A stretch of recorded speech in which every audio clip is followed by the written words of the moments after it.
What are some things that parents can keep in mind when they are communicating with their child about the substance use? I know in my experience, my mother really tried to listen to me and understand, why I'm doing the things that I was doing and not come from this place of, attacking or shaming or placing blame. And her just coming from a place of genuine just care and love was huge to me because I felt like I could use her as an outlet to vent and be honest, as opposed to, my father who would do the opposite and just kind of shame and yell. And So yelling and shaming doesn't work. Love and listening works. I think the parents need to be very intentional. Like say you're going to approach your child. What are you hoping to get out of the conversation? What are you trying to accomplish? And come at it, from a place of curiosity, you wanting to know what's going on with your child, not assuming or thinking what's going on, kind of hear from them, hear what's going on underneath or what's underlying the issue, the child kind of driving the conversation. The child driving the conversation. A lot of times I know I wanted to be heard. I wanted a forum to be able to just discuss with my parents certain things that were going on with me in kind of a judgment-free way. A lot of times they weren't super curious and I could tell that they kind of weren't really listening or didn't really believe me. So the extent to which the parent can stay neutral and curious throughout the conversation, even as it maybe gets heated, really goes a long way. My parents would always kind of approach me, especially after I distanced myself, kind of in a neutral place. And that always helped me to open up a little more. It was having those tough conversations, out to brunch or something, just at a meal, not in their house, really helped me to be a little more open. Yeah, like I was saying, a neutral location, maybe outside, maybe somewhere the child enjoys being, kind of takes away some of the heat or heaviness of it, for sure. Listening is huge. The way that my parents would approach me is they'd really listen to my body language, especially in active use, where it's really obvious when a conversation is going to be not fun and a conversation is going to be productive based on how I was looking that day. If I had been on a bender and they wanted to have a conversation about that stuff. I'm too hungover. I can't talk about it. Exactly. And I didn't have the communication skills and my drinking to do that for them. To say, I don't want to talk about it. It'd probably be met with some stronger language than that, right? So listening to just where I'm at and what I'm showing up with was huge. When they could tell that I was in a stable enough or just okay enough place to have a talk, that's when I'd be approached more often than not. Otherwise, it just wouldn't be productive. Would you recommend that parents bring in a counselor to begin the process of learning how to more effectively communicate? I know in family sessions that we had, my parents did feel more comfortable to be able to say the harder things, to have that kind of mediation, because they kind of knew that I wouldn't, I think, react as opposed to just, I would listen. Mm-hmm.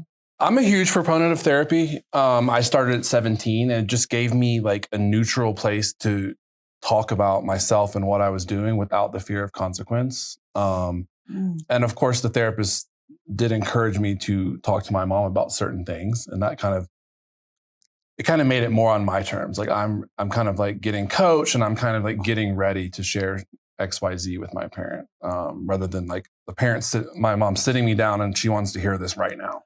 And how important is it, do you think, for parents to focus on moving forward rather than focusing on the substance use and the history of what has happened?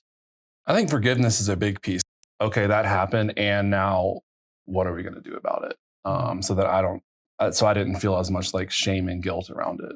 What advice would you have for parents about collaborating with their kids on making a plan moving forward?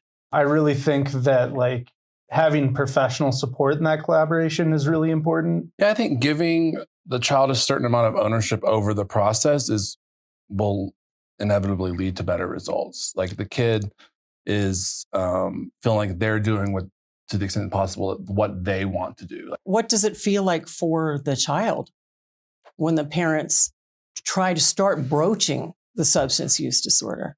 I know for me, it brought up shame initially, and made me want to try to manipulate the conversation and say, oh, I'm not so bad, and make excuses for myself. But when specifically my mother like came from a place of like love and just like general curiosity, it did like empower me and give me a little bit of autonomy like in the conversation, which was super beneficial. But when it was like coming from a place of shaming and disappointment almost, like it just kind of furthered that, not feeling like enough.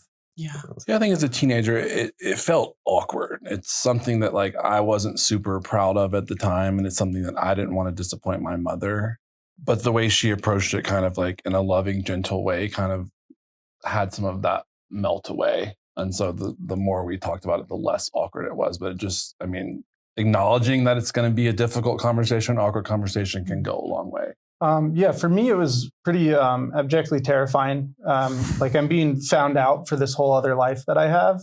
And like a lot of undercurrent truths are being spoken to.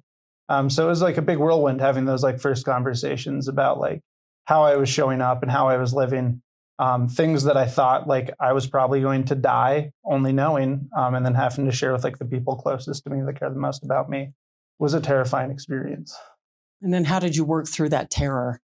There was a lot of empathy that I was being met with in that time period. And like that just helped me normalize and feel comforted.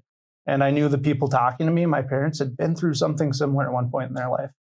So the message to parents is listen, be empathetic, try to imagine where your child is coming from. And what about patience? Yeah, patience is huge. I mean, again, like you can't force the child to get vulnerable and get open. So kind of meeting them halfway. And, if one conversation is not going, the way you planned it, like taking a break from it, stepping away and saying, okay, let's come back to this at a later time. Patience is key because this problem didn't, happen overnight. There's probably a lot that has led to it, some underlying mental health or whatever it is. And I think all parties need to be appreciative of the fact that it's not going to be solved in one conversation or one boundary or you're getting kind of the ball rolling and the process started, and it's just the beginning.